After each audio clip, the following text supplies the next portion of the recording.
what's happening? What's happening? We in the whole house. Swaggy, swaggy, swagoo. We got Effy in the house. Thank you. Yes. Finally, we have this bitch popping up, making her appearance. Finally, after like 10 decades, 10 episodes. Damn. All right, Effy, tell us about yourself. What do you do? How long you been doing it? And how did you get started? So I started webcamming when I was 18 years old. I started on this website called My Three Cams. I did that up until 21. Nobody saw that shit. Okay. And after that, I moved to Vegas since I knew most Vegas clubs were like 21 and up. I didn't want to be too limited on where I ended up. So then I moved out to Vegas as soon as I turned 21 just to start dancing. Wow. So you've been a hoe your whole life. We love it. Love it. Yeah, literally. I knew as soon as I was turning 18 that it was like, I grew up with like nothing but Playboys in my house, and my grandpa was obsessed with Marilyn Monroe, all that like classic Hollywood vintage stuff, and it was always very sexually driven. Ooh. What? Oh, yes, you nasty bitch. Marilyn Monroe, and the more you drank of it, the more her clothes came off. What? Yeah. So that was like really cool to fucking see. Like it was embedded in your brain, and you're like, maybe I'll just get like naked for money one day. Screw it. I don't want to work a real 9 to 5. So that's what goes on in somebody's head if they're like, saw this from when I was like 11. You're like, how dare they? Like, how dare they? The way we both just. Don't you even think about it. Damn, guys. You know what? If you ever become a cat lady, I'm sorry. I'm so very sorry. I'm sorry. No, I'm so very sorry. I have 5 of them, and they control my entire life. Let's leave it up for the cats. Anyway, back to what we were saying. Okay, so some of the viewers always DM me random ass questions. They're like, hey, you should ask this on your show. Hey, you should ask that one on your show. Okay, so we're going to start asking some of these questions then. Are you ready? I'm ready. Cool. They want to know, what other platforms do you use besides Instagram, or if you have like an OnlyFans or anything like that, like what platforms do you use to gain your customer and clientele? So as of, I would say 3 months ago, I started live streaming on Twitch. Twitch famous! What?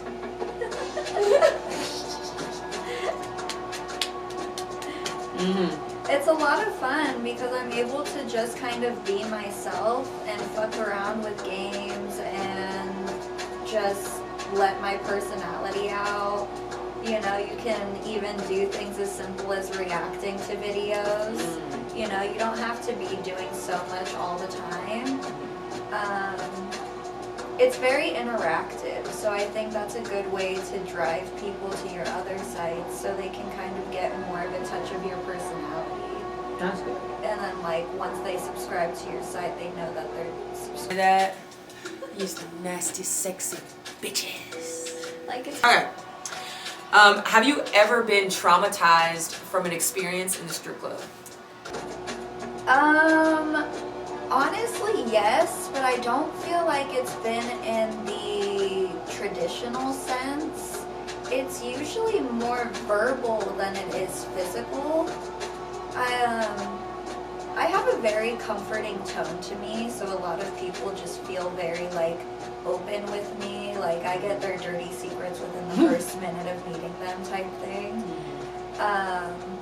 So like there was this one guy I was giving a dance to, and he was talking about how he couldn't get a hard on because he because he had dealt with like childhood trauma, and he wanted to go into deep detail talking about it, and using me as a therapist, essentially. Dang. And I didn't really know how to get out of it without, you know, making him feel weird about it. But also it's okay to make them feel weird, because this is also when I was younger. Like, I should have set the boundary of like, I'm here to provide a fantasy, a fun time. This is what my service entails. If this is not what you're looking for, you might have to go somewhere else. You know, like, if you want someone who's going to like be a therapist, maybe go get a therapist. Hear that? Please go to therapy. We don't care about your problems. Like that, you know, like when you're in the club and stuff like that, the last thing you want to hear is about somebody wanting to die about something. Yeah. Like, shut up and eat a burrito. Yeah. You know? Well, because we're also human as well. So we're in this position of being forced to perform for them while they're trauma dumping on us. And God forbid we trauma dump back, and then we become the stereotypical stripper that has too many problems in her life. You know, so we get the bad end of each side, even if we open up. Because imagine if you're like energy exchanging. Like, Right. you come in, ooh, this cat's on one. Because imagine if you're energy exchanging and it's like, okay, I feel good, I look good, I'm going to have a good day. And then you go into the club and then someone's just like killing your vibe and fucking everything up. You're like, yeah, why did I come? There's dead ass been times where I've left because I was just met with too many negative people that I felt it was just in the vibe for the night, that I was just like, I just gotta go. Something's wrong with the moon, the planets are off. It's not you, it's Jupiter. Exactly. It's never you, it's Pluto. It's never you. It's me. Are you comfortable with people taking photos in the club? I personally am, but also because my family knows everything that I do. But I also acknowledge it being one of the last few places in sex work where you can do it and no one knows that you do it. You know, like if a mom does really want to just keep it as like the early developmental years to keep things going and then like, you know, move on from it and not have it be a topic of conversation, like they should have that right to, and then not have the photos follow them and all that stuff. Yeah, I know some girls, they get like very sketched out by it. They're like, oh no photos. But it's like, I mean, if people are lit in the club, of course they're gonna want to take Instagram reels, photos, Snapchats. Like, it's kind of bound to happen. So if you are looking to get into this industry, you gotta expect that you're gonna be on somebody's story, whether it's a booty cheek, a side tit, like you don't know what's gonna happen. And thing too is I notice a lot of girls get around it by just saying like, make sure it's just my back. You know, like a lot of girls don't really have a lot of tattoos, especially at our club, so they're not really defining factors of who they are. But yeah, it's like the last place you can do sex work without it like following you. So do guys ever try to do photo shoots? You hear that? Photo shoots with you. So yes, but not with me. I actually had this customer when I first started, and he was really into fetish content. He would come to the club with pantyhose and lingerie for himself, and he would put them on in one of like the champagne rooms, and he would have me take photos of him dressing up as a girl. Now that's just some freaky shit. Like I'm saying, people get really comfortable with me, and I had met this man maybe one time before he like was like, can we try this? My cat's in awe of you, like, what the fuck did you just say? I've gotten a lot of fetish guys. Like, one of my favorite though was like an armpit guy. Nasty sucks. Imagine that suckling on an armpit, you little suckler. I hated that he was sucking on my armpit, and I tried my best to like sit to the side, do conversations, you know, like distract from my armpit a little bit. But he told me straight up, he was like, I've never found a girl that's okay with this. And he was there all weekend, and he was like, I have a budget of $6,000 a day. So he came back 3 days in a row. Yes, fucking sucker. Just to suck on armpit. Just to suck on armpit. What the fuck is going on, man? I can't imagine that. It's like, hey, let me lick the back of your crack for $6 grand. Like, that's what that's like. You're like, like, I don't know. Maybe they have a fetish for like body odor. Like, I don't know. That adds up, you know. Like if you smell sour, maybe they like that. I don't Yeah. know. You sour fucks. Yeah. Guys, they always say they like it smelly. You feet fetish guys. See, I So never like, understood that. maybe it's just a specific like pheromone smell. Think about that. Guys do like random pheromones. Yeah. You know, because a lot of guys, they do like the smell of a female being like on their cycle. Like that's some weird shit. Yeah. Like They could smell us ovulating. that's crazy. You Like- you guys are some freaky motherfuckers. Like what is going on? And even being half gay, it's not like you can smell that too. Ah, I forgot you're in a fucking females. Yeah, gay on my dad's side.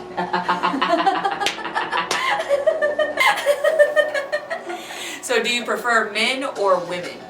I don't think there is a preference, because whenever I've explained it, it's always come down to if I like someone, I like someone. It doesn't really matter what they're packing. Whether it's a dildo or a real one, Yeah. whatever. Whatever's there, I'm sure it'll make me happy. So what's easier, the fetish porn life or stripping?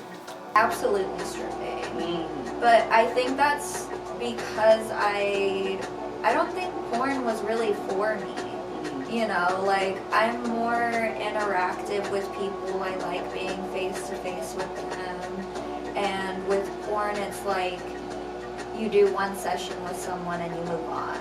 Like I like the community that's built at the club, and you know, seeing the same people all the time and getting to know people. It's just, I've always wanted to be in some sort of hospitality, so it's like a Yeah, it's The like hostess with the mostest. yeah, exactly.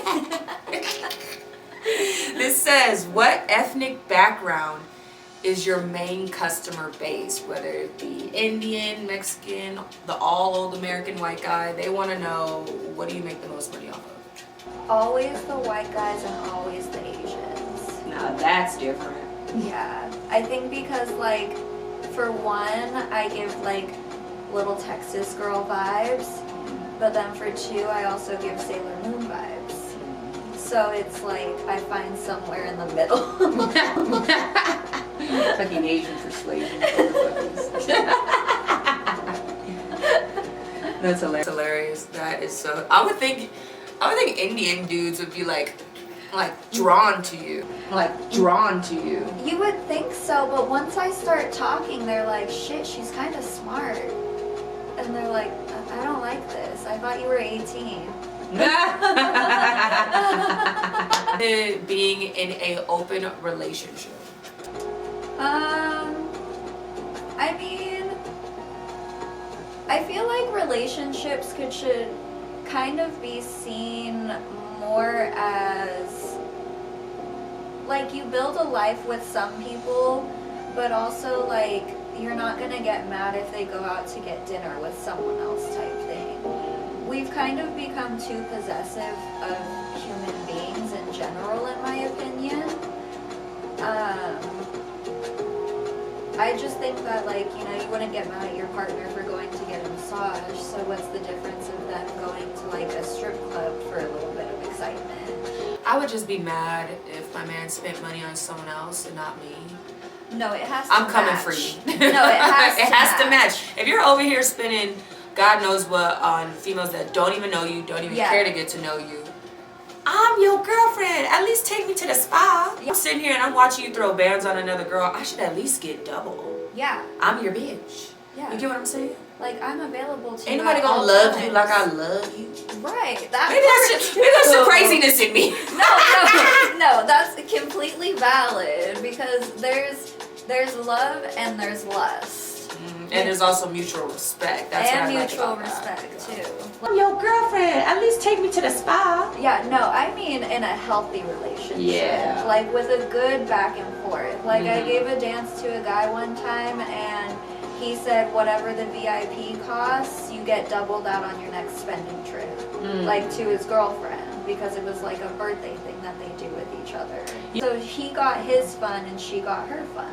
Yeah. See, that's what you men need to start doing. That's the thing That's what with you gotta do. relationships. Or sometimes they want their cake and eat it too. Like they want everything and they want you to have nothing. It's Yeah. weird. Yeah, that's why I was so scared to date. You know, you date someone and they be like, okay, we can have an open relationship, but you can't see other men, but I can see other women. And I'll be looking at them like, That's not an open relationship.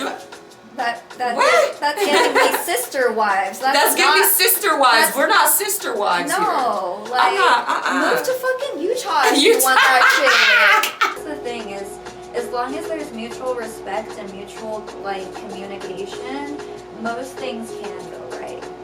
But most people aren't willing to be open.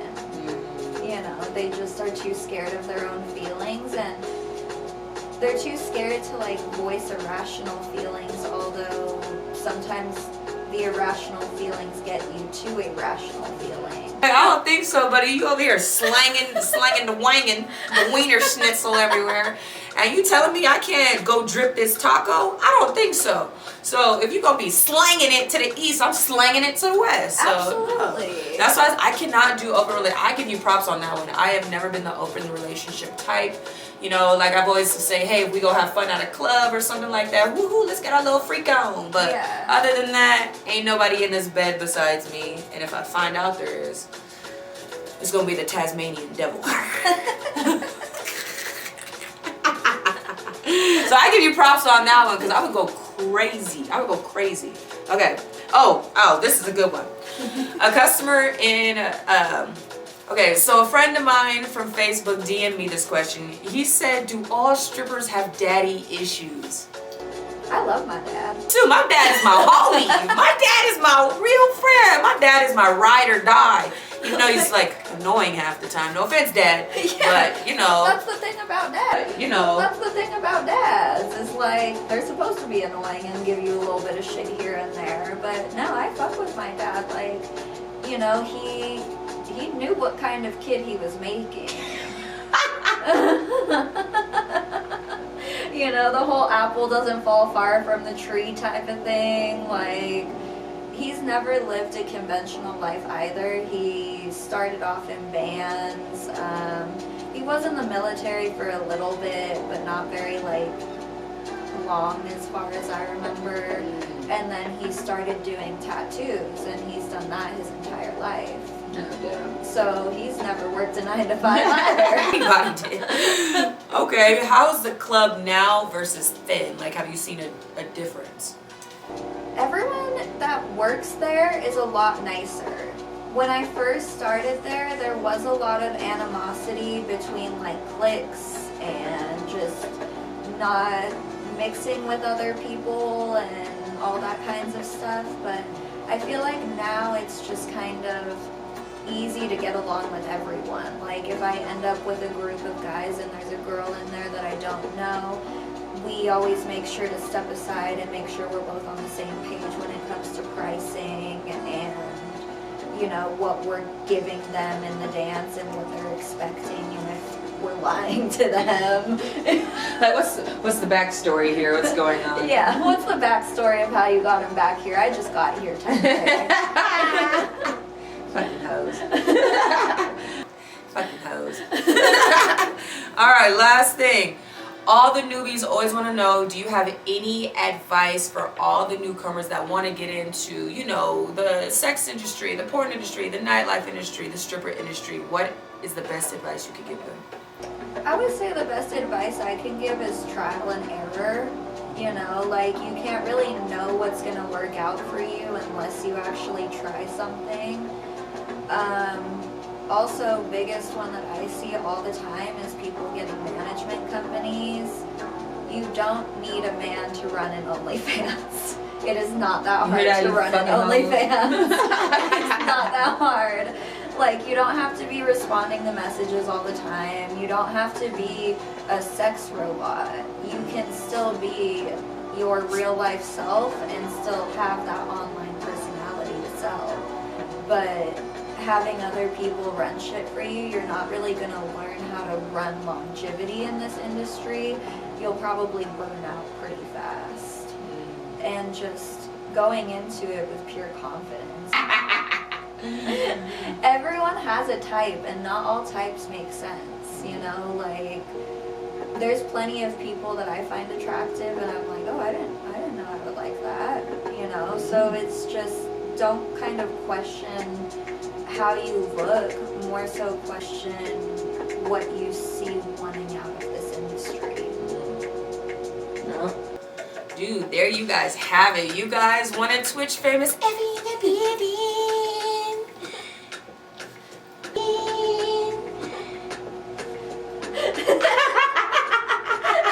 We are in the horror house. This is a Q&A live podcast, guys. Dude, every single week I always have a new entertainer. We got VIP hosts, strippers, OnlyFans stars, business owners, people in the nightlife in Las Vegas. And we are sitting here answering your questions, letting you get to know us, and also giving you guys a platform to speak on it. So, I'm your hostess with the mostest, Samoa, aka we in the horror house. And we got Effy. I don't know what the fuck episode this is. Anyway. We're here. I know, we're here. Anyway, catch me next time in the horror house. We out, y'all. Fucking wait to the people, bitch.